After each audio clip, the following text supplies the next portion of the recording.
it's about getting into schools and talking to young people, because, you know, I know that people can change. And it's about talking to people and getting them to understand and perhaps step back from violence and prejudice and whatever. And we just need to work together and keep on the good fight there. Absolutely. Hey there, guys. We are ecstatically happy to announce that we are associated with the Sophie Lancaster Foundation.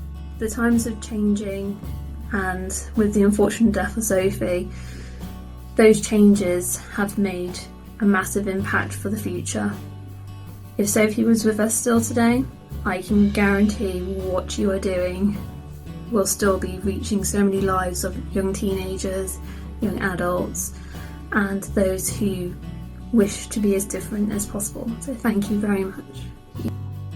To find out more about this incredible foundation and all the work they do, and more importantly, how you can help, head on over to www.sophielancasterfoundation.com. My name is Sandro Cleuzo. I'm a character designer and animator, and I'm listening to Chronicles of Podcast with Tom and Jamie.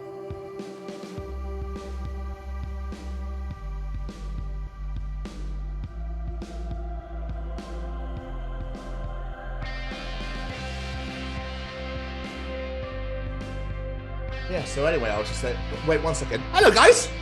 It's the Chronicles of Podcast. And it's a 34th edition of our show. Thank you so much for tuning in once again. Jamie, is it the Chronicles of Sandro Cleuzo? It is. Wonderful. Shall we take the show on the road? I think we definitely should. Lovely. I still want to drive. Hit it!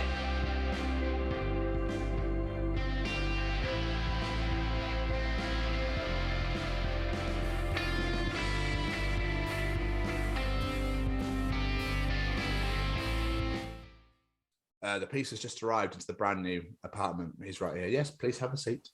Okay. Oh, did you give him his own key? That's nice of you. Yeah, I did. Well, no, the other half let him in. Welcome to the Chronicles of Sandro Cleuzo. Sandro is an animator, character designer for such companies as Disney and DreamWorks. He's now a freelance artist. He has done movies such as The Emperor's New Groove, Thumbelina, The Iron Giant, and the absolute cult classic Anastasia. Just the amount of things this dude has worked on is absolutely insane. Like the things you just listed: Scoob, Angry Birds, just so many amazing things. And our first ever guest, all the way from Brazil. Brazil. Even though you wanted to say his name in a French accent, but I did, and it's not the inspector from the Pink Panther, but still. We've now conquered, that's a weird word to say. It's the British Empire, you got me in the top. We're now conquering South America. We've now had 2 guests that hail from South America. So we've done 2 countries so far. We need to complete the set. Get Ecuador next week. So yeah, but Sandro was a lovely, lovely guy. We had so much fun talking to him about, listening to his stories. Some of his stories are insane. Who just saves up all their money and pisses off to a country that's miles away from anything before the world of the internet and phones and all that sort of stuff. Like, absolutely incredible.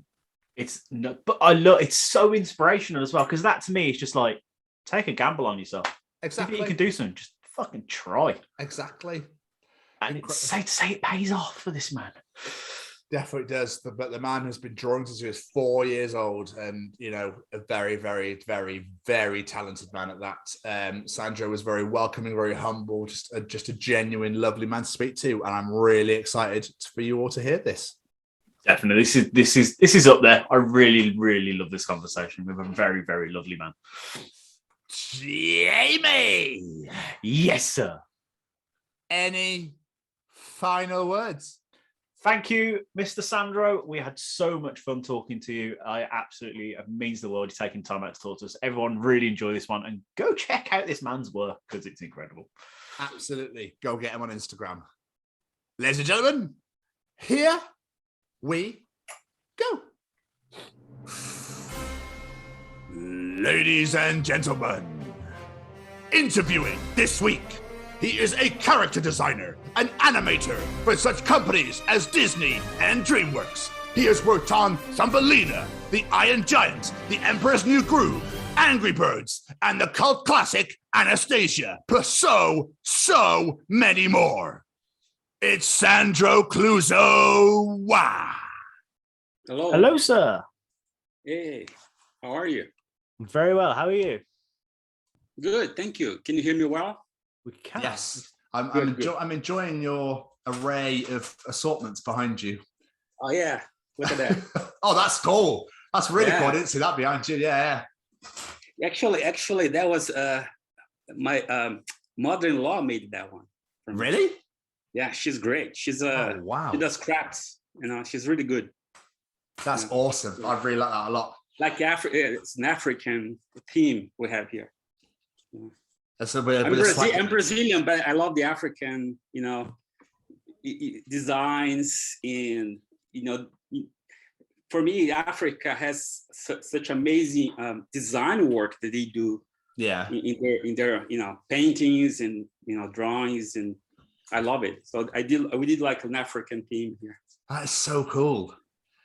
Do you know what, Cool. Mr. Cleuzo? I always want to say your name in a French accent, and I don't know why. Is it Actually, Pink in Panther? English it should be Cleuzo, like the Inspector Cleuzo, Yeah. That's probably what it is, yeah. I'm so sorry. I don't mean to cause offense. It was just as soon as I saw your name, I was like, Sandro. Yeah, you got Brazilian, Portuguese, etc. Then I was like, Cleuzo. Ah. Yeah, it sounds French, I know. Yeah. Bonjour, not monsieur. I'm not French. Yeah, I'm Brazilian and also Italian. Oh, really? Wow. Yeah. Oh, that's quite a heritage to have. That is. What an exotic. Yeah, I live a part of the year here in Brazil. I'm in Brazil right now, but a part of the year I live in Italy, in Florence. Oh, wow. Yeah, it's the city of the art, Michelangelo, Stunning. Oh. I'd love to go. I'd love to go there. Oh, you should go there. For an artist, it's amazing. It's art everywhere. You walk in the streets, you see art. It's amazing. Yeah. It's an open museum. It's an open air museum. It's amazing. Oh, wow. Okay, yeah, but I'll put that on the list. I'm sure the other half would definitely want to go there. So we'll get on the travel list. But Sandro, thank you so much for doing this. We really, really appreciate it. Thanks for having me. Thanks for inviting me. I'm very happy to be here with you guys. Appreciate that massively.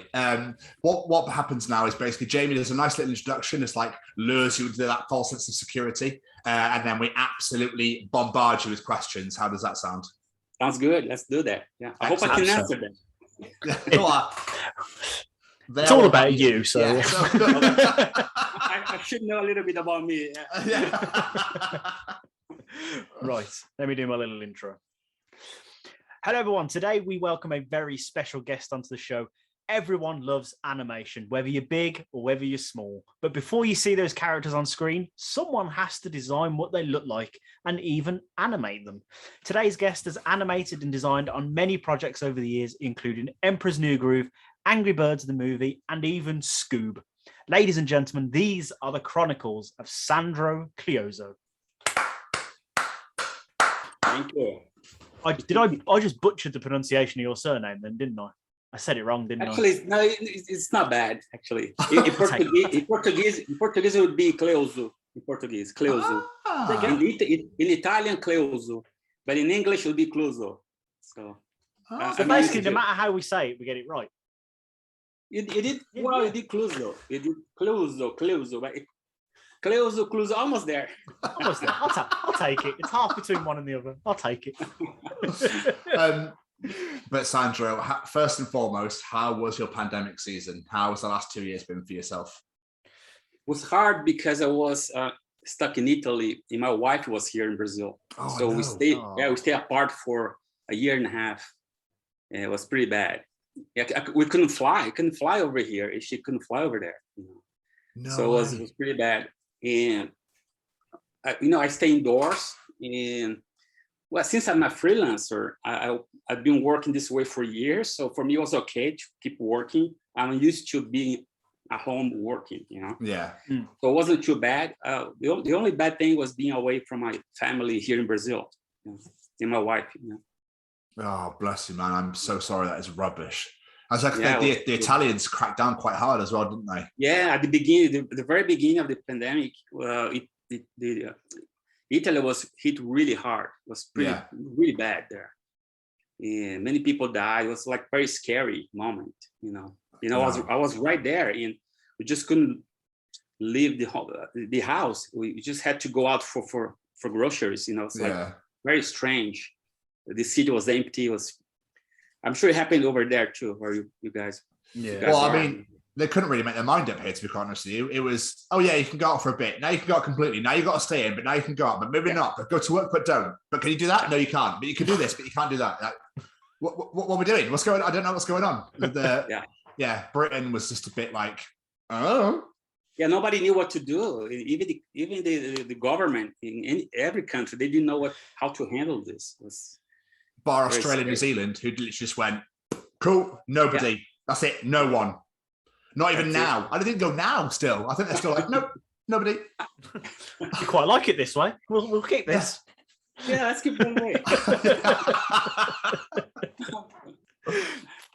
So take us back, sir, back to when you were young master, you could say, Master Sandro. What did you want to be when you grew up? Actually, I don't remember if I really wanted to be anything else, but I really wanted to draw since I was very young. So I don't remember. I'm sure I had the answer. I want to be a fireman or something like that, but I don't remember. But what I remember is I wanted to draw and to be a cartoonist. So what gave you the inspiration? What made you want to what made you start drawing? Basically, what was it that sparked? I don't know. I was since I was a kid. I drew. I was always drawing.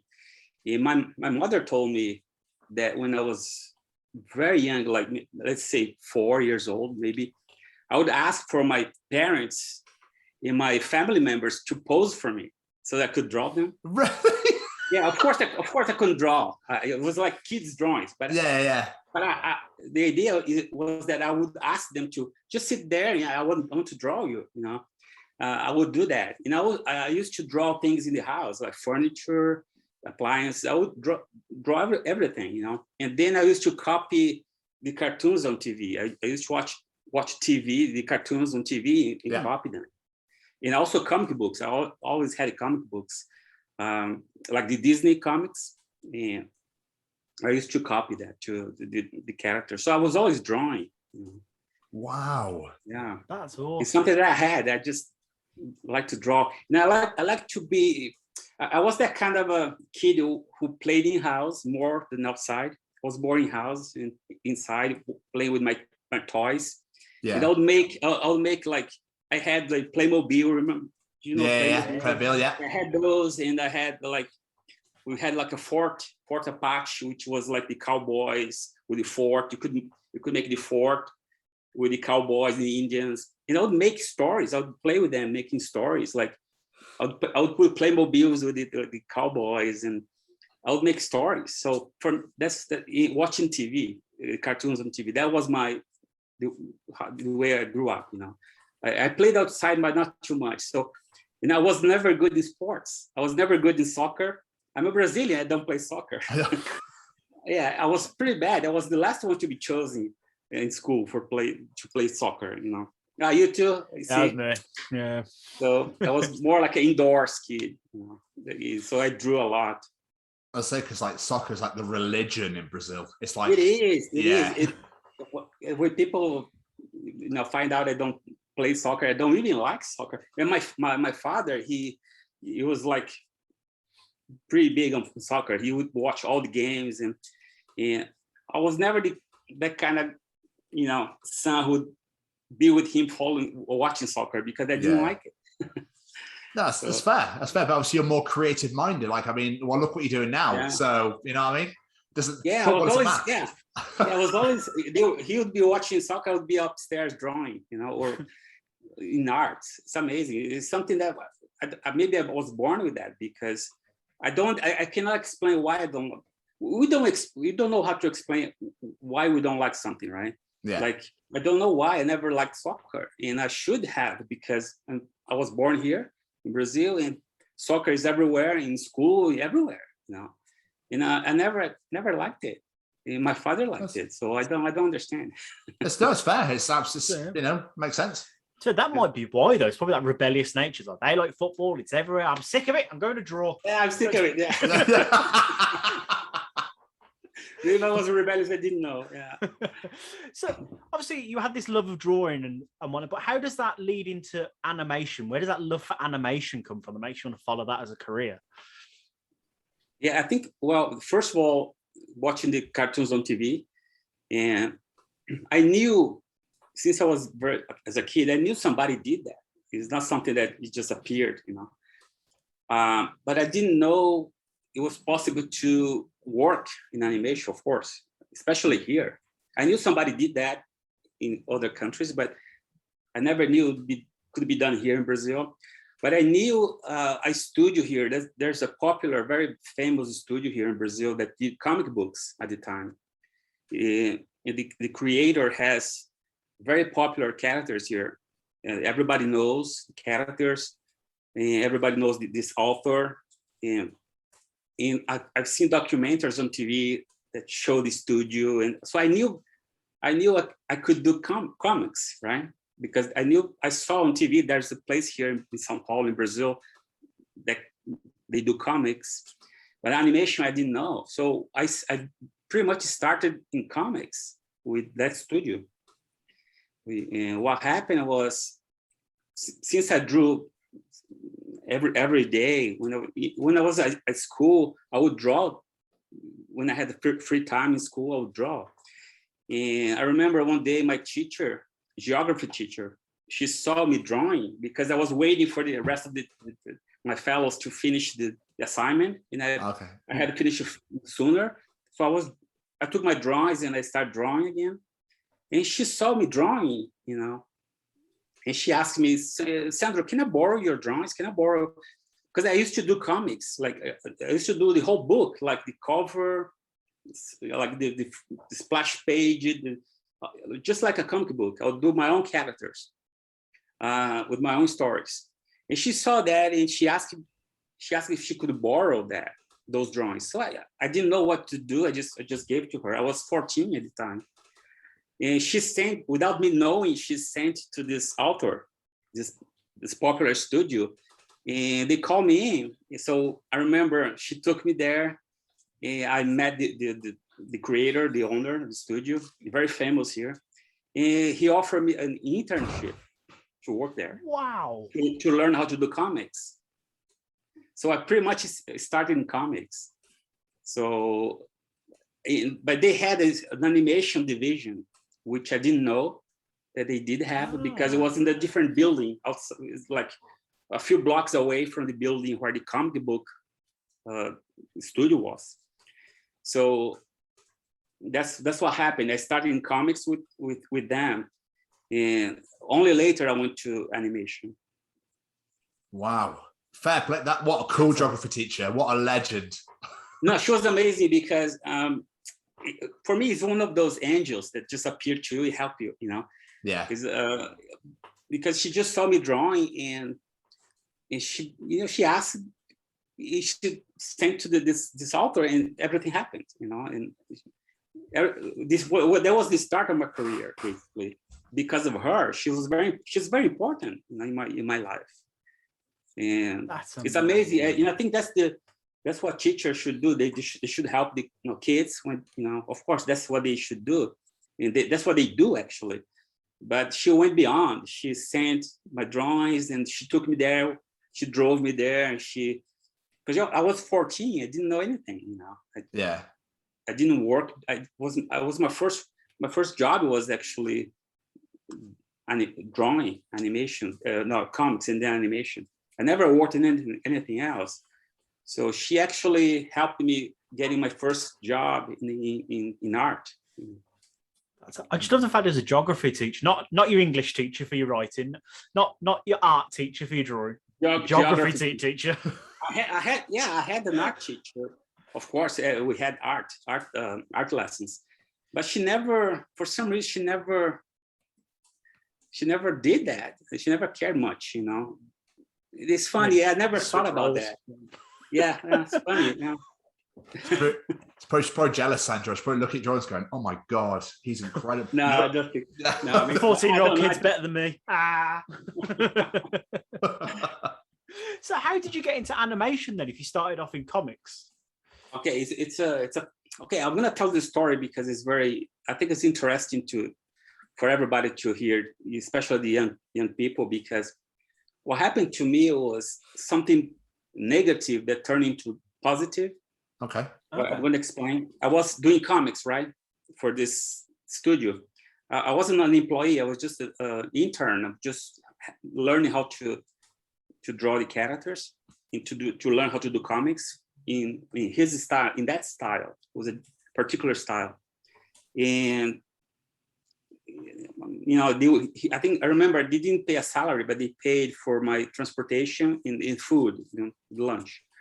But I was happy because I was 14, I was very young, and I was working with the most, you know, famous studio in Brazil. So everybody in every cartoonist wanted to work there. So I was kind of happy, you know. So I was doing the comics and everything. And then one day I met this lady, and she was an artist there. And she was from the animation department. And I was talking to her, she said, you know, I'm working animation and I can take you there. If you want to see, I can take you there to see how it is. So she took me over to a different building during lunchtime to see this, to visit the animation studio. And I was like, there was nobody there. It was like lunchtime, everybody was out. But she took me there. I saw the animation, you know, desks, the disc, you know, I'm talking about, you know, it wasn't digital, it's all traditional. The animation disc, the desk, all different than anything else I had ever seen before. And she took a stack of drawings, started flipping for me. And the characters I was learning how to draw in comics, they were, by flipping, they were alive, they were moving, you know. It was like, I was like, that's what I want to do. I want to do this. I want to make the characters move, you know. I was fascinated. And then she took me back to the comic book department. But before, was like on the 7th floor, something like that. But before I went up to my office to continue my comic book work, she stopped in this different floor. And she took me into this office, and there was this guy with a tie, a suit tie, like lawyer books in the back. He wasn't an artist. He was a lawyer, or he was a management guy. He wasn't an artist because artists didn't wear ties, you know, in suits, you know. So again, I was 14, stupid, never worked before. I didn't know anything. And she said to the guy, you know, Sandro, he wants to work in animation. And I was just there, standing there. And the guy said, okay, just hire him. Just like that. And I didn't know anything. So I said, okay, maybe that's how it works. So I went back to my office to continue my work. And then the manager of comics, she found out about that. And she called me into her office. And she was married to the owner. She was a very powerful person. She was like the wife of the big guy, you know. And she took me in the office, and she was very nice before, but that day she was so mad at me, and because she found out that I wanted to work in animation. And she said, "Oh, you're not happy here in comics. So if you're not happy here, you're fired." So I was fired from my internship because the lady from animation, it wasn't my fault. She actually asked the guy that I wanted to, I could work in animation. The guy, that manager guy said, yeah, just hire him like that. So I didn't ask to be transferred she did that for me without me asking. So it was a big misunderstanding, and she was so mad at me, I was fired on the spot. And the comic book studio was like a big room with everybody in the same place. Like a big area, everybody was there. Everybody was quiet because she was screaming at me. She was very mad. And I didn't know what to do. I was so disappointed because my geography teacher got that for me. My parents, my family, they were all happy that I was working there. And I messed up. I screwed up everything, you know. So I went home. I didn't tell my parents because I was afraid. And the following day, I went back there. I waited for her. You know, I sat at the stairs waiting for her to come in. And I begged her, can I talk to you? Can you give me another chance? And she said, no, I fired you. What you are doing here? Just go.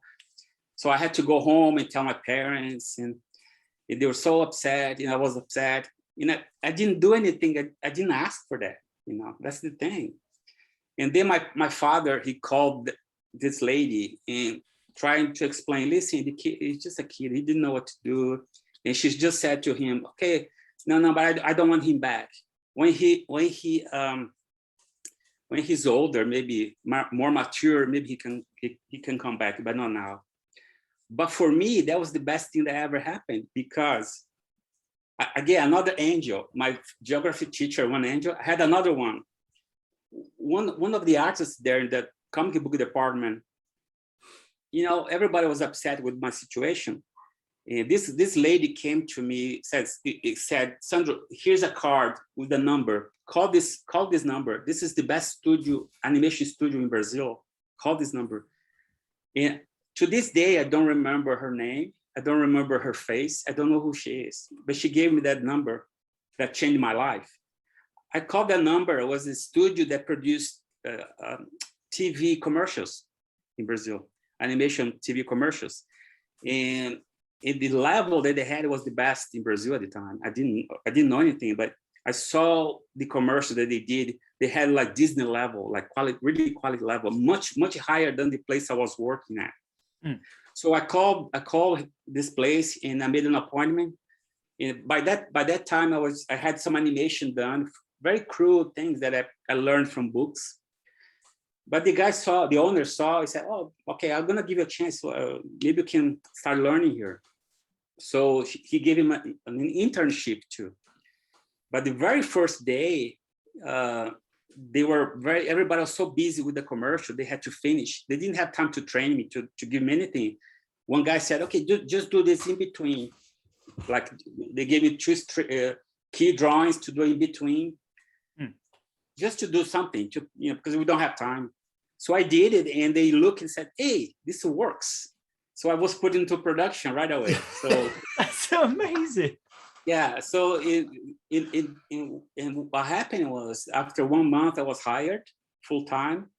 That place became my school because I never gone to school for drawing or animation. I never did school. I'm self-taught. I learned by myself. So that studio became my school.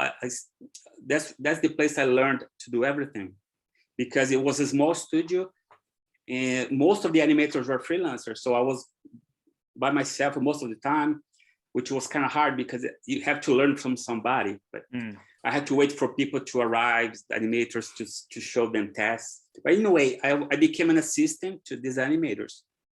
So by working on their work, in learning, so I would flip the drawing, I would look at the drawings that they did. I was learning. I learned. That's how I learned, by working with these animators as an assistant to them.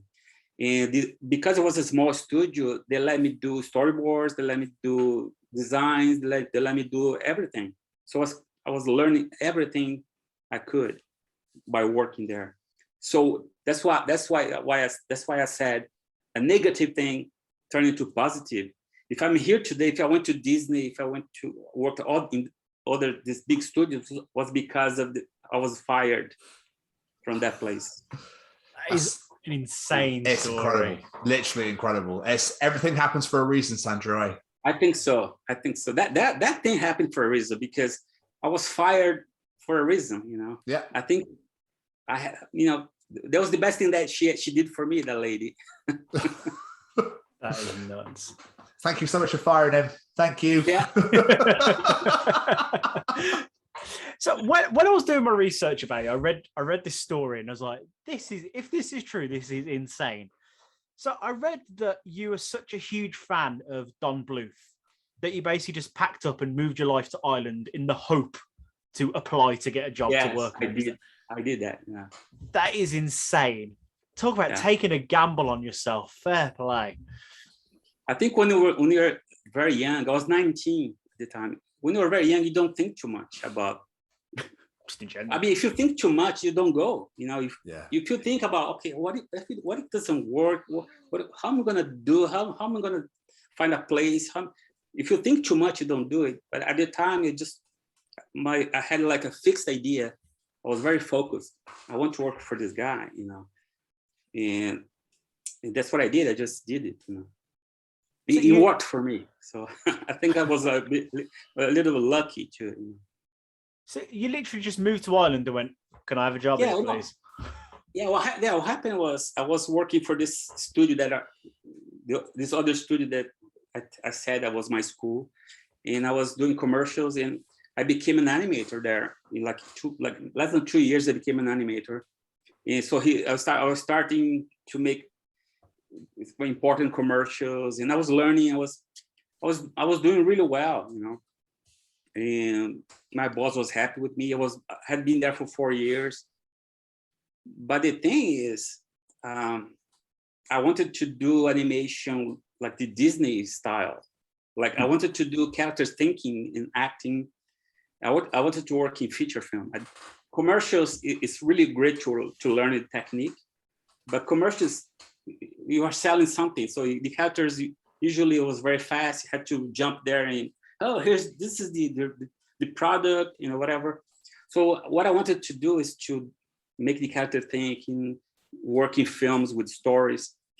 And then I remember seeing the Secret of NIMH, one of Don Bleuth films. I think the first feature film they ever did. And I was blown away. I was like, this is the best thing I've ever seen. And I didn't even think about Disney when I saw that. But I didn't know who these guys were. But I was so lucky. We're talking about the mid 80s, right? Not mid 80s, late like 80, 89. Yeah. 88, 89. There's no internet. It was very difficult to find out information about anybody. But we only had a few magazines and a few books. But it was very difficult to know more about people, about artists. It's not like today you Google, you find it. Yeah. So that's hard. But then, it's so easy. At the time, it was very difficult.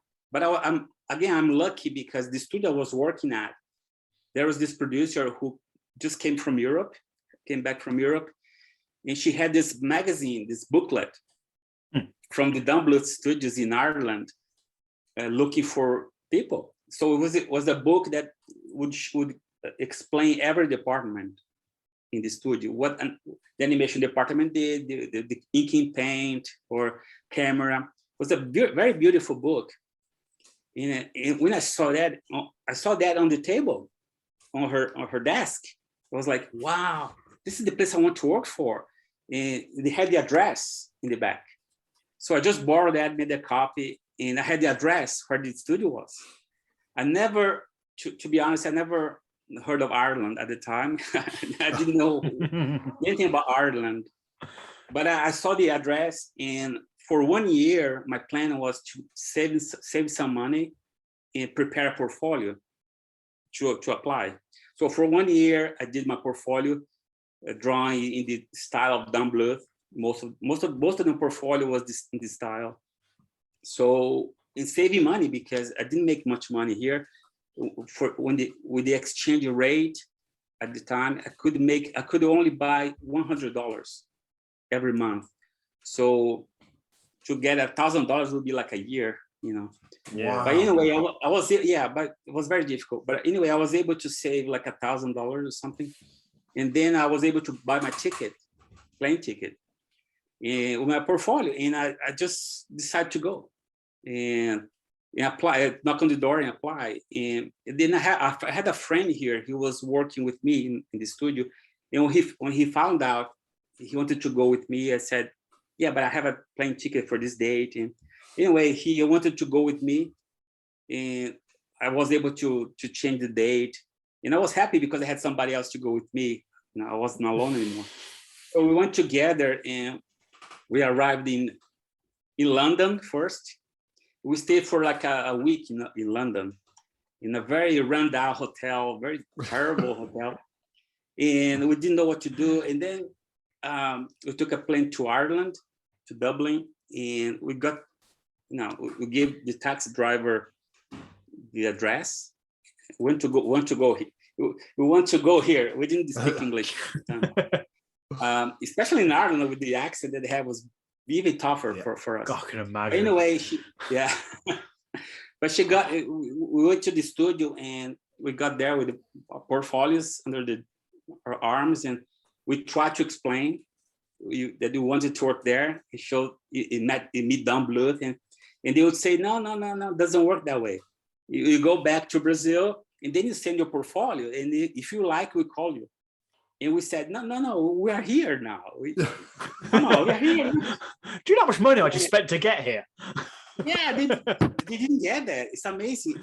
For hours, for like maybe 2 hours, people come back and forth. So what to do? What are we gonna do? No, it doesn't work. Just go back. And we had to beg. Please, want you just show our portfolios? We had to beg. And they said at the end, probably after 2 hours, they said, okay, just come back tomorrow. So we went back to the hostel. We're in a hostel. And we couldn't sleep. We're very worried about it. And then the next day, the same thing happened. Oh, no, you have to go back to Brazil and send your portfolio and blah, blah, blah. It doesn't work this way. This lady came with a dictionary in Spanish. We don't speak Spanish, we speak Portuguese. It was very difficult. Oh. But anyway, and then we're sitting there waiting for something to happen for somebody. And then Don Bleuth came in, the man himself. He came in and said hi to us. But we froze. I froze, But I said to my friend, listen, he's here. Man, he can see our portfolio. And so we begged him a little more. And they said, okay, just wait here. And they took our portfolios inside. And after 10 minutes, they called us in. Okay, come in. And I was, okay, we're gonna go inside the studio because we're at the reception at the stage. And then Don Bleuth had our portfolio open on his desk. And it was my friends in my portfolio open. And he said, he asked Don Bleuth, who is this portfolio here? I said, this is mine. And he said, oh, you're going to be an animator. You're hired on the spot. Wow. And I was thinking, well, I was going to start as an assistant or to move my way up. Yeah. And I was hired as an animator right away. And my friend, he was hired as my assistant, which I didn't. I never used an assistant, so it was good for him because since I never used an assistant before, I did all the drawings myself. He did his own test. He became an animator later. Oh, amazing! That's right. It worked out for both of us. So I thought you were going to say, and my friend, he got sent back to Brazil. But we were so lucky because we were hired, and then the same day they put us in a better hotel. And like the following day, I'm not kidding, they gave us a tour in Dublin with a chauffeur in a limousine. Wow. They offered that. We had a chauffeur with a limousine taking to show us in Dublin, a little bit of Dublin, And then they paid us our house for 6 months until we found a place. It was amazing what they did to us, amazing. And then we heard that Don Bleuth and Gary and several people, they were so impressed that these kids from South America came over with their own money to get a job there. And I think they never expected that to happen. But anyway, it worked out. I became an animator. That was the place where I did my first feature film. And from there on, I just grew as an artist, as an animator. That's amazing. What an incredible story. I love that, but that shows confidence in your work to say, I can do this. I'm going to take a gamble. I'm confident in what I can do, and I can go work with my hero. And you did it. So if I had a hat. Actually, like I said, I didn't think too much about anything else. I was so focused, and for some reason, I just thought it would happen. It would work. It's gonna be okay. I'm gonna work there. I don't know if I was very positive. I don't know, but it worked out. Which is phenomenal. And again, everything happens for a reason, Sandro. Yeah. Going back a bit about when you said you drew comic books and stuff, did you ever get to like bring to life your comic books at all, like animate them anyway, or did you have to do anything the company wanted to do? No, never did. No. Oh, have you ever thought about doing it? Well, I want to make my own film, which I never did. My own projects, my own like direction. I want to direct myself, my own project. Yeah. I never had a chance to do it because I was constantly working. Even to this day, I've been working for studios, and I never had the time to do it. But that's the idea. That's my dream, is to do my own film. Definitely to make that happen. Definitely. Amazing. With my own characters, yeah. 100%. I have many ideas. I have several ideas, and I started a few. I never finished because there's always work to do. But my idea is to take a break if I can and make a short film.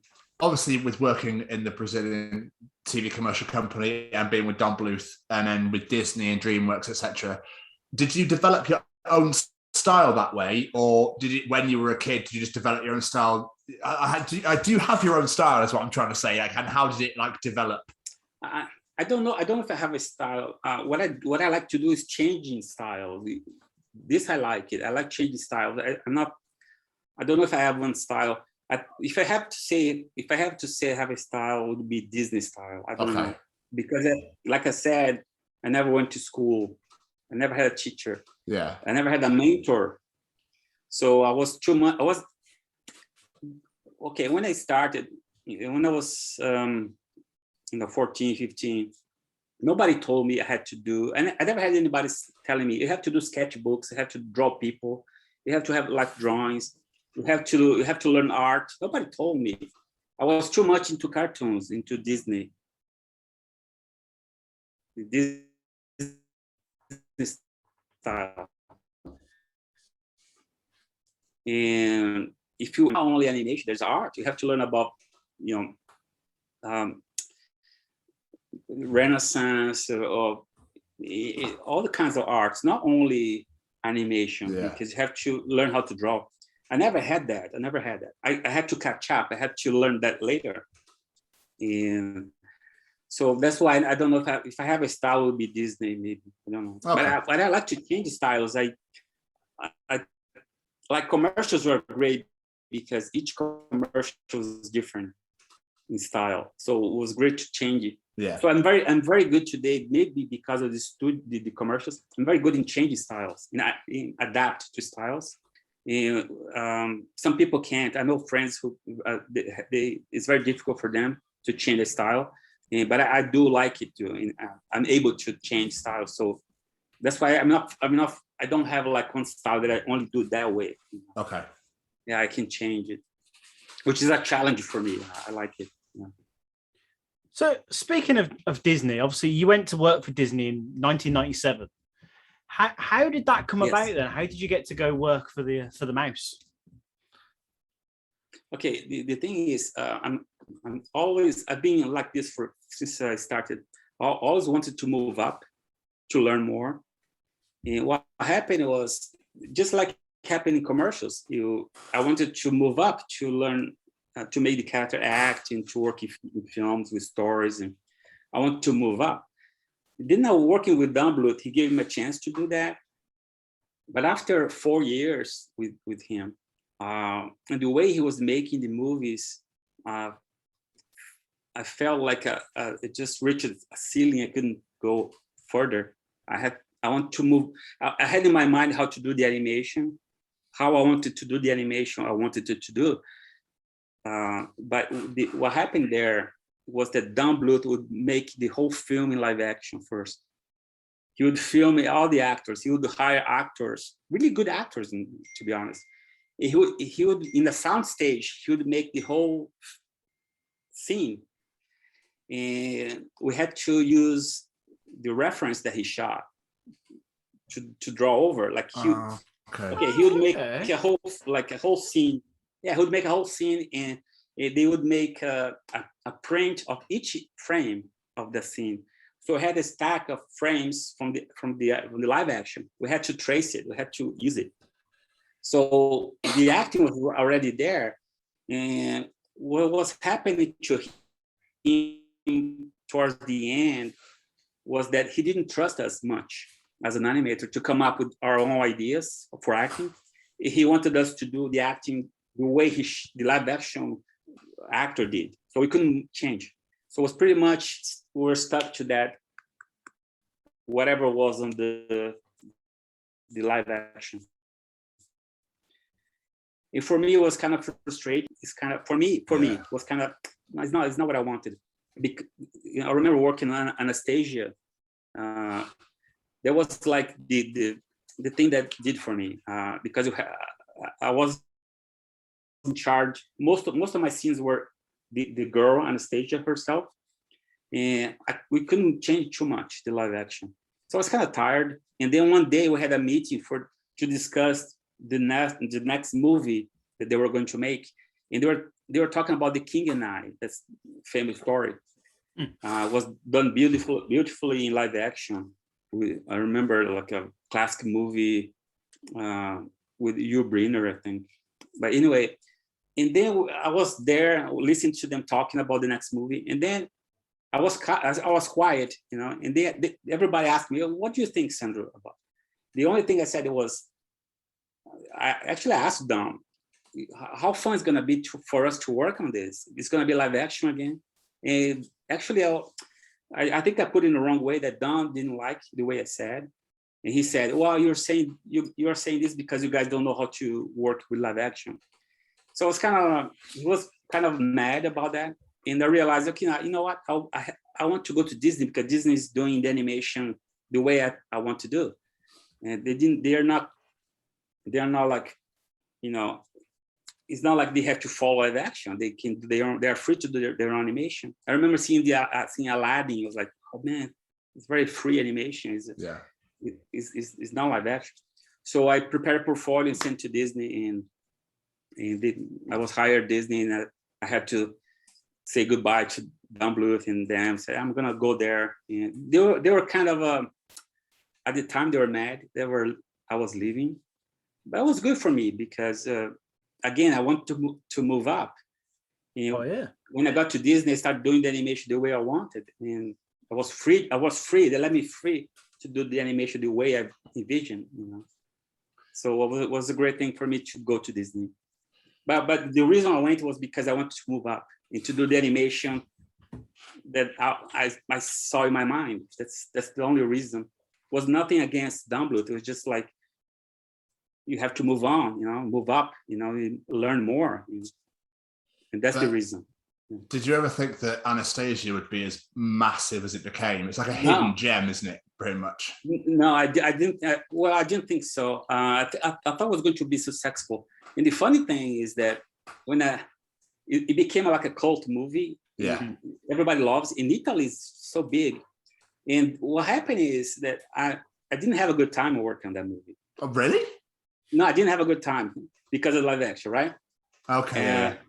But then everybody, when they find out, they want me to do a drawing of Anastasia. I love Anastasia. I'll do a drawing of Anastasia. Or if I go to a place or like a workshop and people asking me to sign the Anastasia books or whatever. So I realized, I didn't like working on the movie as a professional, but I realized that the movie has something that people really enjoy, and it hits something, with people. I don't know. Because I worked on that, I didn't have a good time. For me, it's hard to watch again the movie, but I understand why people like it. Yeah, my other half absolutely loves it. Like, I see. Loves it, and she reckons that she should be a Disney princess, basically. Yeah, but actually today, I think to be honest, Disney acquired Fox, 20th Century Fox. Yeah. So it became a Disney. Today is a Disney character. So they need to make a proper princess now. They could, yeah. But the funny thing is that I heard stories of the older animators, the old timers, from Disney. And some of them didn't enjoy some of the work they did.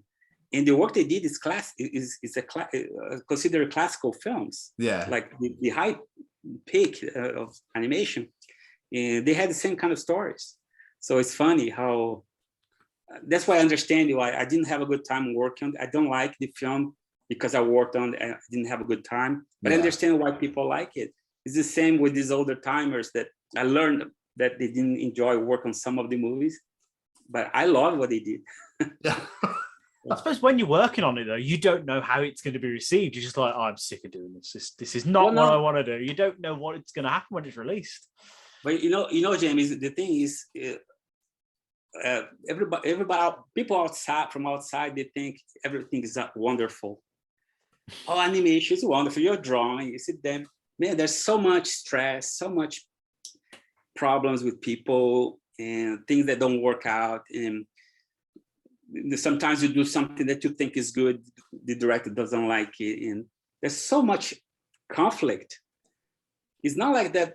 Of course, when you see the movies, it's magical, but working is something different. When you work with a team, and they treat as it's the most precious things in the world. So that's how every production is, which is, I understand it, because people are proud of making that movie.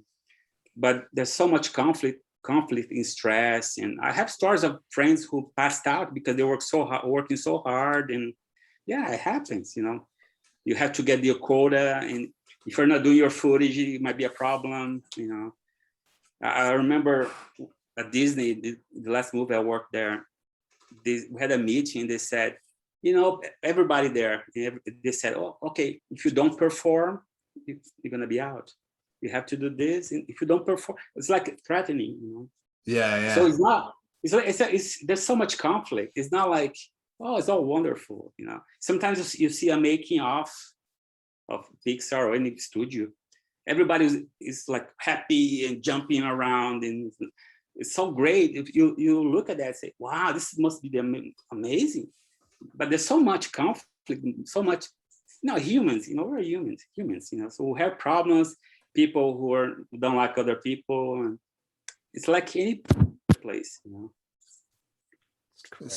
So with Disney then, did you get more free flow on how you could draw things and whatnot, or did they basically go, this is what we want, draw this? No. So Disney was great. Disney. My first film there first project was Fantasia 2000. Oh yeah. I worked on the last segment, the Firebird, with the sprite and the Firebird, the volcano. And I just came from Don Bleuth tracing stats, the live action. We call live action stats, Yeah. We tracing live action, so everything has to be like live action. I went from that to a character who nobody knew how to do her, because she is very organic and she changed shapes.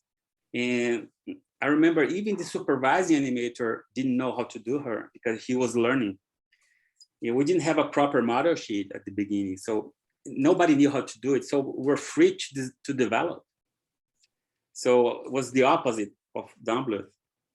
So, and then that was the first movie, which was great for me to, to use my mind, my head to do the animation I wanted to do. And then they put me on a movie that became The Emperor's New Groove. And they give me all these small characters and say, okay, these characters are yours. Do whatever you want. I could do anything I want. The thing is, you have a movie with a story. You have the scenes, the characters. Your animation has to fit into the movie. So the director is going to tell you, okay, this is what happens. Of course, you're not going to go in a different direction. You're going to go, that's the direction you're going to go. But in terms of acting, you were able to plus it. You can add more stuff to it. You can do the animation, the acting, even different way than the director was thinking. So you had the freedom to do that. So when they gave me all these characters, and I remember every scene I showed the director, they loved it. They laughed, they loved it. That's it. It was very easy to get approval for my shots because they were my characters and I could do whatever I wanted with them. I didn't have to show anybody else besides the director. The director had to see, but I didn't have a supervised animator to show. Oh, is that okay? They were mine, so I was very free to do the animation I wanted. So I had much more freedom. Excellent. So good. Such a wonderful movie that is as well. It's so unlike anything Disney That was was my doing at the favorite time. movie. It's just, that was my favorite project to work on. I'm not surprised. It's amazing. It's so well loved still to this day as well. It's funny, yeah. Even I, because I'm not easy to really laugh in movies and animation, because I think it's because I work on it. Yeah. But that one I laugh at, when I see this scene. The wrong lever scene. No, I don't care how old you are, you will laugh at that Exactly. scene. It's impossible not to laugh. Yeah. But I was looking at your credits for that movie, but you were a head animator on that movie, not just an animator. What's the difference between a head animator and just an animator? Yeah, at that time, I don't know today how it is, but at the time it was you had the animator, and you had the supervising animator and the lead animator. Actually, I was the lead. A lead is very similar to supervising, but sometimes a lead doesn't have a team. A supervising animator has a team of other animators. They're working with the same character. Let's say Cusco. Cusco had a supervising animator. Nick Ranieri was his name.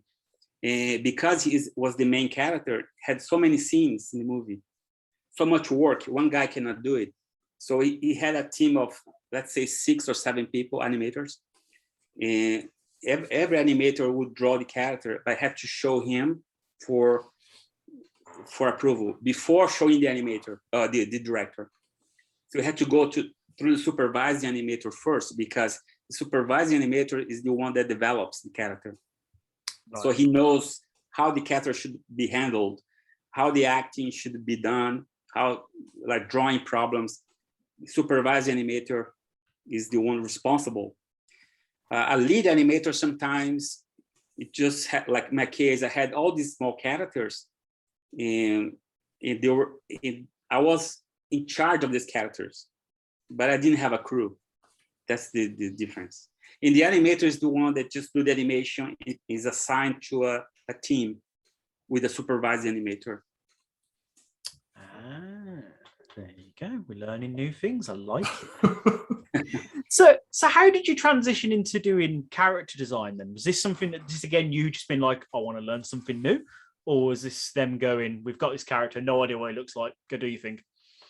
I think it happened with the Emperor's New Groove, to be honest.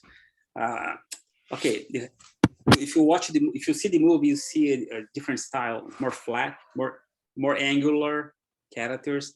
It's not round like Princess of the Frog or other movies. It's more graphic, more flat.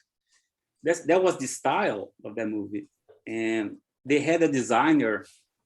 Main designer for the movie, who's my friend, Joe Mosier, his name. Great designer. He was in charge of doing all the characters.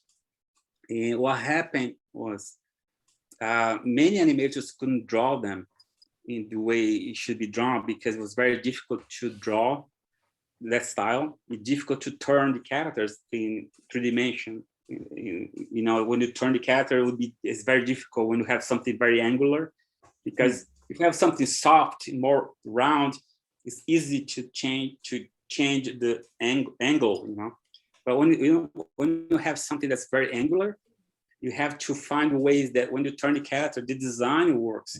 Sometimes it's not easy to do. What happened was I was able to do that more successful than any other animator. And they liked the way I drew my scenes. And they asked me if I could help Joe doing the model sheets. So, which was great for me. I love drawing anyway. So I was kind of his assistant. So Joe would do like 2 or 3 drawings, and I would take those drawings and make a model sheet, like a turnaround. I would make the character front view, profile, back view, to help the animators. And I would do these drawings and show Joe. Joe would give me some corrections to do, and that became the model sheet for the animators to follow. So I was kind of solving problems for the animators who couldn't draw, the characters. So that's how I became a designer, because being an assistant to Joe was like learning design, character design. And then on the next movie, I started doing the same thing with Joe. Joe became like, I don't know if you saw the Home on the Range. What was the cowboy movie, The Cows? Yeah, I think I've seen it many years ago. Yeah, that was the last movie before they shut down hand-drawn animation. It was a very strange movie, but anyway, Joe was the designer of the movie too.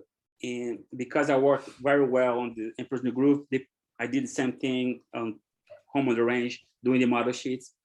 But then I started doing my own character. I asked, can I do my own characters? Can I create some characters? And the director let me do it. And I did some characters on my own, and they were my creations. That's where I became also a character designer. That's awesome. So with character design is always like really quite intrigued me. There's a lot of creativity in there because you're creating something from scratch, essentially. What exactly is the process that goes into it, or at least your process that goes into it? Mm-hmm. Yeah, when you work in a place like Disney or Pixar, DreamWorks, it's not the work of one guy. It's a whole team of people. Sometimes one design goes through several people. Then several versions. So one guy can start one character, and then after a few months, another guy takes over, and then story changes, and somebody take over that, do a different pass on top of that. It keeps changing, evolving. That's how it works in big studios. But the thing is at least for me, if I have to start from scratch, is knowing, of course, who the character is. What is the character? The personality. That's the number one thing. Before drawing anything, you have to know what is the character. Who is he? His personality. Is he? Let's say he's a villain. You have to design a villain. But how he is? He like a really angry all the time, or he's really subtle? He's a villain, but he don't know. He doesn't show. He's very quiet, but deep inside he's very evil. So you have to know everything about the character before you start drawing. And of course, you talk to the director. He's gonna tell you, okay, this character is like this, like that. And sometimes the director can give you ideas for voice that actors that they are thinking about doing the voice, which helps because you can you can watch some of the movies and get some ideas. The live action movies. Let's say this character has the voice of Colin Farrell. Let's say, so you watch some movies with that actor and get an inspiration. So the voice helps a lot, ideas for voice. But the director, he knows the story, the movie. So in the characters, he knows what he wants to see. That's his vision. So he's gonna tell you about the personality, and then you go back to your desk and start roughing out ideas based on what the director told you, what you know about the character in the story, and you start sketching and showing ideas, and that it continues to evolve. You do many passes. The director might look and say, oh, okay, I like this, but she should be taller, it should be a little fatter, whatever. And maybe a beard, you can put a beard. Then you do another pass with all the notes. It keeps evolving. That's how it is. Sometimes takes months, sometimes takes weeks. It depends, but it takes several passes. And like I said before, in a big studio, other people touch the character. So it's not like one person creates. It's like it's a whole teamwork most of the time. So I suppose for when you're doing, because obviously a few of the projects you've worked on involve like already established characters from other universes, like Angry Birds, like I mentioned, Scoob, which I absolutely love that movie, by the way. I was watching that this morning. Is there a pressure like to working on these established characters because they've got an audience already and you're redesigning them? says like, please love this. You know? yeah. It's very, to be honest, it's not easy. Especially, for example, for Scoob, the idea was to redesign some of the characters to make them, I don't know, more modern or different for today's audience. I don't know.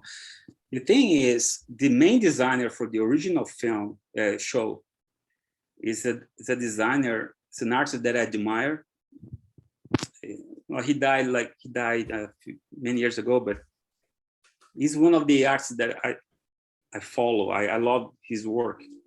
His name was Ivo Takamoto. He was the main designer for Hanna-Barbera Studios. He did designs. He was like chief designer. Everything has to go through him. So anyway, he designed in a way that's so beautiful. It's so well drawn. It's very hard for anybody to redesign something that's really good, you know, already. So I remember the first, like Scooby had a first version that nobody saw. I worked on the first version that they had to scratch everything. And they were changing the dog, Scooby-Doo. They were changing the dog. And I was like, oh man, they're changing this. And the original design is so beautiful. And I had some issues. I was working on that, but had some issues. And I remember some other designs that were so different. But they were like very huge difference. It didn't make any better. Just different. So, but it's not my film. What we have to understand is that we're hired to work for a director.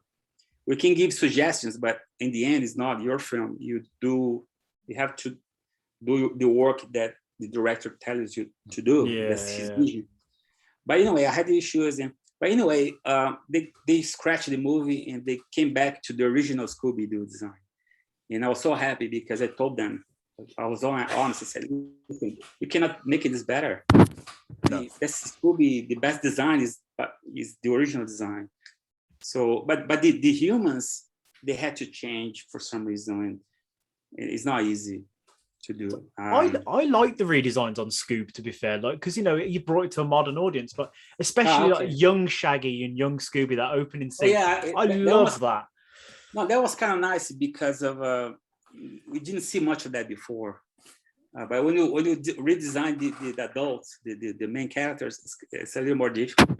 But the young Shaggy and the pup Scooby was kind of fun to design. Yeah. I absolutely love it. Now, I couldn't find a time frame for this, but obviously I saw that you eventually decided to move away from studios and decide to go freelance. So what made you decide? Oh, sorry. Yeah, it's a good question because I was actually let go from Disney when I was there. What happened was, I was in California, Burbank, in the main studio. You know, it's funny because I was moving up all the time. I started as an animator. The next film I was a lead already. In the next movie I was a supervising animator. I was moving up and I was like considered one of the best guys there at the time. And anyway, and then they were phasing out the hand-drawn animation, right? They were going to do only CG movies. And they asked me, Sandro, can you train, would you like you to work on the CG movie? Because we're not going to do more hand-drawn animation. And I said, you know what? Okay. To be honest, they had 3 studios at the time. They had a studio in California, which the studio I was working at. They had a studio in Florida, in Orlando, Florida. And they had a studio in Paris to do animation, right? And they said, okay, we're not going to do any more CG hand-drawn animation here in Burbank. But in Florida, the studio in Florida, they're going to do one more movie in hand-drawn animation. And they offered me, I had a choice. I could stay there in Burbank or could go to Florida to work on this hand-drawn animation. And I didn't want to do CG animation. I want to draw. I love drawing. And if you work in CG, everybody who works in CG knows you were animating a puppet in the computer with a mouse. That's how, I didn't enjoy that. I have not anything against CG. I love some of the movies. one of my favorites is Incredibles. I love that movie. I love CG movies. I just don't like doing the animations with a mouse. So I decided to take the offer to go to Florida to work on this last one. Maybe it would be the last hand-drawn animation film.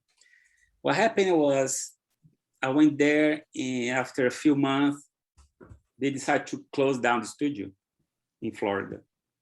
They closed Paris first, and everybody was laid out, and then they closed Florida. And I was there, and they didn't hire me back to California. Everybody in the studio was fired, and they only kept 4 or 5 people from the studio, like top people, directors. They moved to California, but everybody else was fired. So I was let go, and I was thinking, well, one day they love me so much, the other day they let me go. They don't care. So it was I realized it's all business. It's not like, it doesn't matter, if you're good or not. It's just business. It's a business decision, to do. So they canceled the movie. The movie was in production. I myself did 3 or 4 production shots in the movie. The movie was going well. I remember the director was saying good things about the movie, how things were going well. And then the next day they went there, we're shutting down the whole thing. That's how they are. So because of that, I was like, go, right? Like everybody else. So I decided to move back to Brazil. I didn't want to stay in the West. I came back here, and I tried to open my own studio here.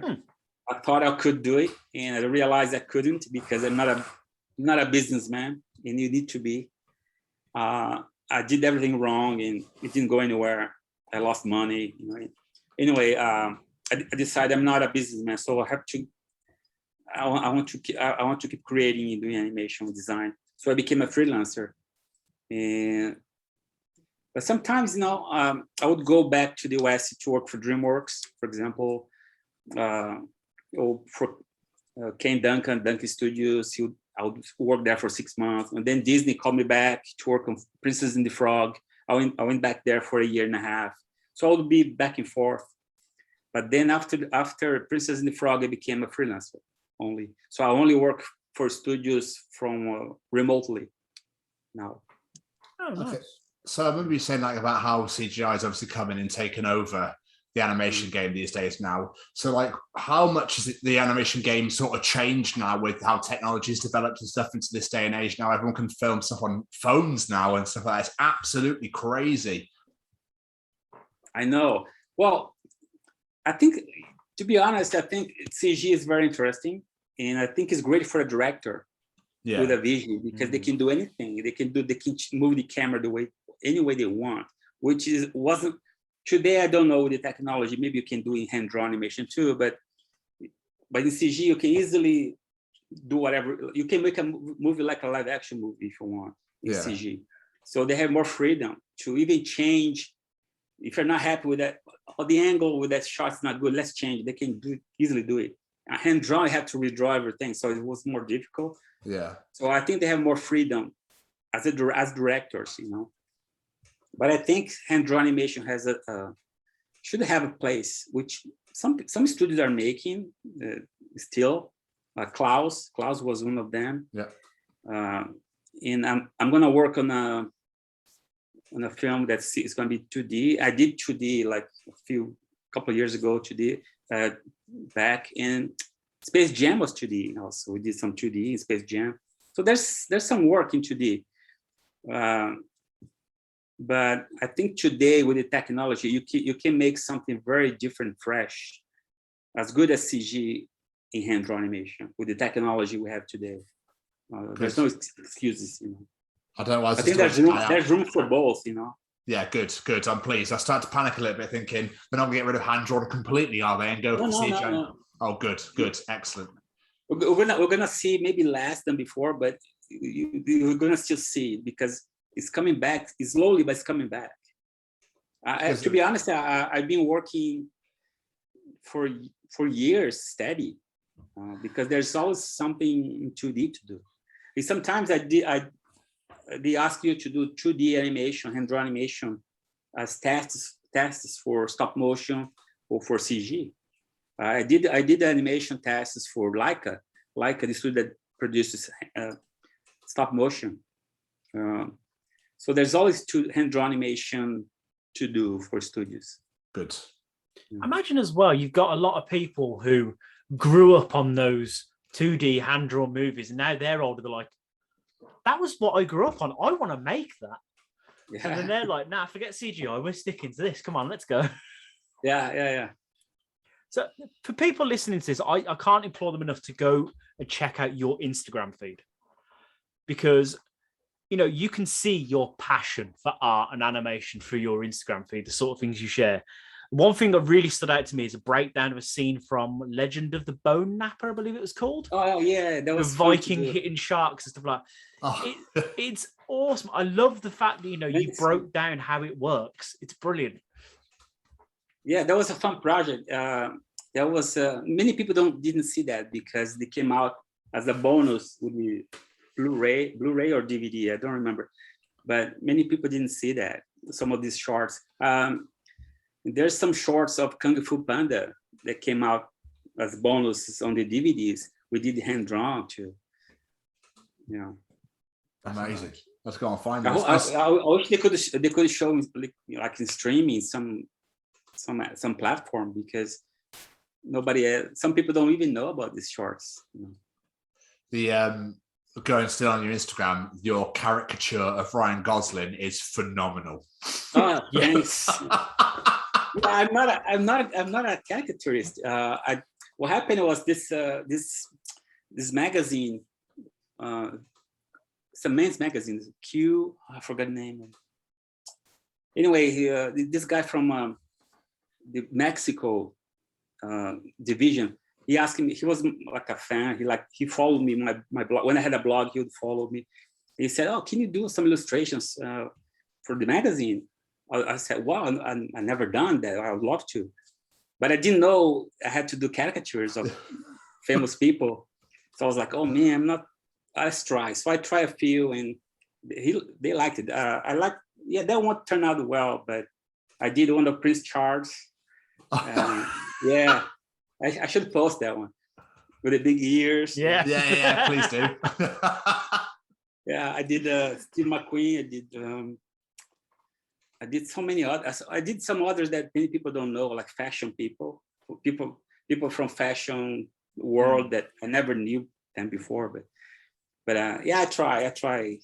It's like a challenge, Let's try this. Pushing them boundaries again. Yeah. But that's what I wanted to promote, to talk about that Instagram feed though, because you've been doing this for 30 years now, something like that. Wow. Animation, I started in 85. So yeah, over 30 years. But you still seem so passionate about it, and you still seem to still love what you do, and I love that. Yeah. I think that's amazing. Thanks. Yeah, animation for me is my life. Everything I have is because of animation. I love it. But before we start wrapping up, I just want to ask, saying that the passion about what you do, people are listening to this. Is there any particular one, like projects you've worked on that you'd like that I'm so proud of that? That is what I would show people to show what I do. Is there anything that you're particularly proud of that you've worked on? It's very hard to pick one or two, but I really love the work I did. No, actually, I don't like the work I do. I always see something that I don't even watch, because I see that I see problems. I see where I could improve. Yeah. But anyway, the Emperor's New Groove was the one that I really enjoyed. The Emperor's New Groove, the animation I did there. And I like what I did on Enchanted. Enchanted was that a movie that was started with the animation, then becomes live action. Yes. The princess that go to New York. Yeah. Yes. I like the animation. I did that one too. Actually, I really like the animation I did on a coming up movie called Paralympics. It's a Brazilian film. It's a Brazilian director. And he has a style. He's like an artist more. He's very artistic. And he did a movie that was nominated for an Oscar a few years ago called The Boy in the World. Very stylized. And he has a particular style that is his particular, the way he draws. But like I said before, I like to change styles. And he asked me if he invited me to do one character in the movie, one particular character, all mine, in his style. So I took the challenge, and I really like that one. And it's gonna come up this summer. Wonderful. And that one is like one of the most fun I ever had. It's like I have one character only, it's my character, and I had to draw in the style that is like this guy's style, the director's style, but the performance is all mine, and I really like that one. And let's say another one that I like. There's so many. I like the work I did on even Home on the Range. Many people don't like the movie. I understand. It's not the greatest story ever. It was done at the time where the studio was in trouble because of management. Management was changing, and I don't know if they sabotaged the movie. I don't know what happened, but it was a big mess at the time. But the animation I did there, I'm very proud of. Home on the Range. Yeah. Incredible. Tom, have you got any more questions, my friend? I've got one more for you, Sandro. Right. Did you ever think when you were growing up that this is where you would be today, doing what with the life you've had as well, that you've done everything you've done so far and up to now? Did you ever think that was ever going to happen? Did you ever think that would be where you are today? No? Never thought. No, I never thought. I never thought I would be living in Brazil to work in. Well, I had a dream of working in a big studio like Disney, of course. Yeah. But I never thought it would happen at the time. I never thought. Because, I was working here, you don't think at the time, especially at the time, it's not like today. Today, for some reason, it seems like the world is smaller. You can't. It seems like it's easy. Like, it's not a big deal to take a plane, go to some other country. At the time, it was like, wow, you're going to do that. It wasn't easy to do that at the time. I think talk about Brazil. Yeah, I think it's amazing what you did. I really do back then, that you just literally went, cool, I'm off about half around the world. I'm just going to son off, to Ireland and go and pursue a dream. And that's what you did. You pursued a dream, Sandro. Yeah. And look where you've got to now. You've worked with this. The story is amazing. Thanks. Absolutely amazing. And I tip my hat and I bow to you, sir. Incredible. Absolutely amazing. I hope the people listening to this can get inspired by this. Don't be afraid. Just try. If it doesn't work, it doesn't work, but you try. That's something that I think about all the time. Like even to make my own film, like people say, what if it doesn't work out? What if nobody likes it? Well, you have to try. Exactly. You might fail, but you have to. If you don't try, you'll never know. So that's how it's very simple thinking, but it's true. If you don't try, you never know. Exactly. I really hope you do your own movies, Sandro. I look forward to those. No, definitely. Needs to happen. You've achieved so much. You've got to get that one personal goal. I think it's the next step for me is to make my own film. Yeah, definitely. This has been amazing. Before we let you go, though, we like to play a little game with our guests. If you're willing to play. Oh, let's see. I always make it sound so ominous. It's called the quick fire round. We literally ask you 5 questions and you answer them as quick as you can. It is as simple as that. And so you ask, you answer very fast. Yeah, and they're all about you, so you're going to know the answers. Yeah. I hope. First question: what's your favorite pizza topping? Oh, okay. It's a pepper. It's not pepperoni. It's a sausage. Oh, yeah. Sausage. Good choice. Strong start. Good choice. I was going to say, what's your favorite Brazilian soccer team, but I won't. That's impossible. What's your favorite snack food? Snack food. Okay. Snack food. My God, there's so many. I'll go with a piece of fruit, because I have to lose weight. Healthy. I like it. Okay, an apple. An apple. Nice. I like it. Like it. What's your favorite movie sequel? Oh, movie sequel. The Godfather 2. Ooh, strong choice. Very strong choice. If there was to be a movie about your life, who would play you in that movie? Oh, that's a good question. I don't know. Maybe you guys can tell me. I don't know. Yes. I'm trying to think. I don't. Yeah, it's hard, huh? That's a hard question. I struggled on this one myself, and I got asked this question. So. Man, I don't know. I was going to say Tom Hanks. He's kind of older now. Tom Hanks can do anything. That's a great shout. That's a good one to have. I'd go with that. Right? Yeah, that's a great answer. I like that one. And last but not least, if you were able to get into a time machine, go back in time and give young Mr. Sandro one piece of advice, what would that be? Yeah, I would go back and say, okay, just learn more about art in general.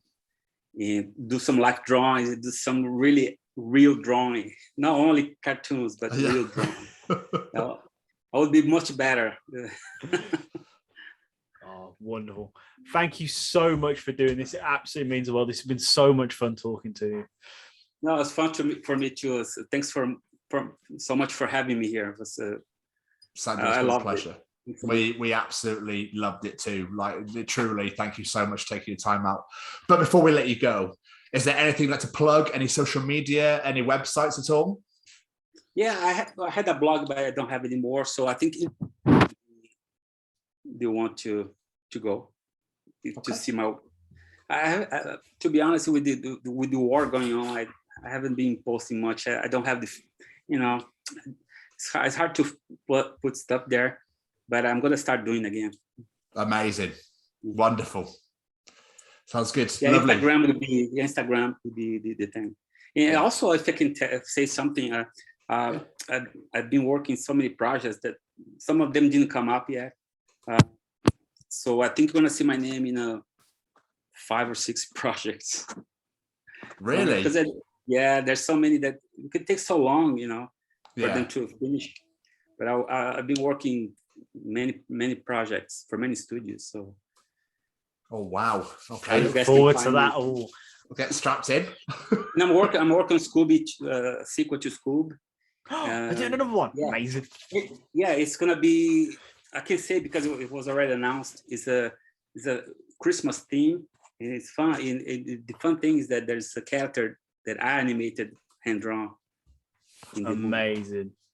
One character. The rest is CG, but there's one character that I did by hand. Incredible. Oh, love it. I'm looking forward to that. I'm going to drag my daughter to see that, whether she wants to see it or not. It's going to be fun. It's going to be fun, that one. I like that one. Beautiful. Sandro, it's been amazing. Thank you so much for joining us again. It's so much fun. My pleasure. Thanks so much. Thanks for asking me, for inviting me. This has been phenomenal. Thank you so much for a wonderful. We've enjoyed every single second. Enjoy the rest of your day. And thank you, guys. We'll let you know when this is out. Okay. Thanks so much. All the best. Take care, fella. Have a good one. Much. Take care, Sandro. Bye. See you around. Bye-bye. Take care. Bye-bye. Bye. Hey, Jamie. Do you like being cozy? I do. And do you like staying cozy? I like that even more. Then just heading over to www.staycozyclothing.com, where you can find hoodies, tees, sweaters, and much, much more.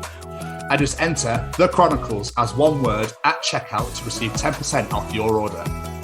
And make sure you follow them on the Instagram at Stay Cozy Clothing to keep up to date with all the new designs. Remember, guys, that's The Chronicles as one word at checkout to receive 10% off your order. And now back to this week's episode. Just such an amazing conversation. So inspirational. Taking so many gambles on himself because, that one teacher took their time to encourage him to do what he does, and look where he is now. And they taught geography. Geography, not even art. Not even his fucking art teacher, his geography teacher. But what incredible. A story. What a man. What an artist. Unbelievable. We're very, very happy and ecstatic to get this interview out. So we really hope that you guys enjoyed listening to it as we did recording it. Sandro, thank you so much for your time, sir. Hey there. I'm Frank Guglielmelli, and I'm the narrator for the audio drama Feed, featuring such audio dramas as Bounty Hunters, Marty and Mars, Val Toby, and so much more. You can find all of these wonderful programs on Spotify or wherever you listen to podcasts. Or you can go to our website at www.audiodramafeed.com. We are thrilled to be affiliated with the Chronicles of Podcast with Tom and Jamie.